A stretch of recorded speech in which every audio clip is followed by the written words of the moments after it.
Hello everyone, my name is Hannah Stewart and I am the author of the Breaking Shadows series and the all-new book Tears of Ink. Lately I have had a lot of people asking me how exactly I kind of broke into the writing sphere, and so tonight I wanted to just tell you a little bit of that story. I've been writing for about 10 to 13 years. I don't know when exactly I started, it just kind of happened. But no one really knew about it until about 2 years ago, other than, of course, my parents, my grandma knew, and one of my closest friends knew. They were the only people, and a lot of the time I wouldn't even let them read it. But 2 years ago, I was actually involved in a very bad kitchen accident. I nearly cut off my own thumb. The doctor said it was a miracle that I didn't completely remove it. And thankfully we were able to save it, and after surgery and 5 or 6 months of physical therapy, it's back almost to what it was before. Not quite. It's still, it's not entirely what it was, but it's a lot better than it could have been. A complete miracle, really. But yeah, and during those 5 months, I wasn't allowed to do much. It's amazing how many things they can forbid you to do just because of an injury to your thumb. You wouldn't think of the things that they won't let you do. Like, you weren't allowed to run because you could trip and fall and land on your hand and injure it again, and things like that, they make sense, but it's very, very frustrating, especially for an active person like me. I actually wasn't even allowed in the barn to see my horse for about 4 months, so I had to have other people taking care of him for me. And that was very hard, and it was hard to write, and just, it was a very emotional time where I really had to just sit around most of the time. And I was having to work at the same time, so trying to take care of myself and do my job and just all of that. It was very, very difficult. And emotionally, I was not handling it very well. It was very hard for me. And it was during that time that my church had its youth camp. It was over the summer, and it was, middle of the summer we had our youth camp. And I have bad joints, so really the only physical kind of sporty things that I can do typically are equestrian and swimming, which I'm not a very good swimmer, so equestrian is really my only option.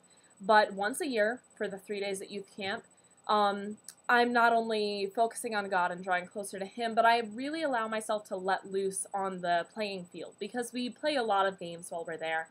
And I'm going to be sore after youth camp anyways, so I figure why not just throw it all out there. Those are kind of the 3 days that I really let go. And that year, I wasn't allowed to do anything. I had to sit on the sidelines and watch my team get slaughtered because we were already 2 people down and then I couldn't play. So we were the smallest team, didn't have a lot of great players, and it killed me to have to sit there and watch. And because of that, I was not really focusing on God like I usually do. It was very hard for me to stay focused on what I was supposed to be focusing on, especially since I had to do my physical therapy exercises 7 times a day. So I had to have a timer set, and sometimes it would go off in the middle of one of the sermons, and I would have to unwrap my hand and, exercise it and then wrap it back up in the middle of a message. And it was very hard for me. I was really just very frustrated. And midway through youth camp, actually it was the second day, so we had one more day to go. And I sat down, we had half an hour of free time, and I just had to pour myself out. I couldn't hold in the emotion anymore. I needed to just write it out. And so I was praying a lot and just meditating, and that year the theme for youth camp was Stand, All Other Ground is Sinking Sand, which was just really perfect for me at the time. And I wrote this poem that I called Stand.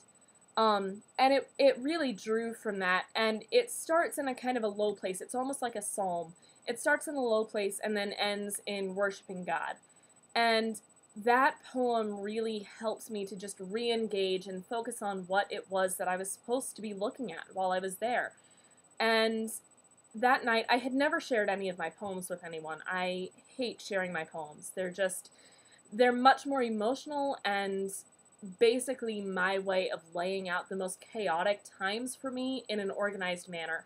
So I don't usually share them. But that night, during worship, I had this really strong urge that I needed to show it to someone. So finally, just before the end of worship, I walked up to our youth pastor and I said, hey, I don't know why, but I feel like I'm supposed to show this to you.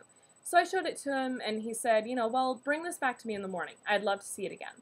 So I walked back to my chair, and I sat down, and I said, yeah, I'm not going to have the guts to do that again. But the next morning, during breakfast, he came up to me, and he asked if he could have my notepad and just, look at the poem again. And he gave it to the pastor that was overseeing all of youth camp. And he read it, and he came up to me, and he asked, is it okay if I share this during our last message? And I said, I guess, whatever, you have it, so yeah, sure, just don't say my name. He did. He used the poem to close out youth camp, and then, said that this was written by Hannah Stewart. And everybody turned around and said, wait, what? And then I was suddenly asked if they could put it in the bulletin at our church, and I was asked to read it aloud during the sermon one time, and just everybody was coming to me asking for copies of it and things like that, and God really started working in my life, and I said, I think He's maybe pointing me more towards that. I had always thought I would be an equestrian, and that was going to be what I did. But through that experience, and then through my teachers over the next year, just really driving me towards getting more of my writing out, I finally decided, well, I don't like it, because I didn't want my writing in the spotlight. I had been criticized for it at times, and it was me. It was myself just laid open on the page, so I didn't really want to put that out there.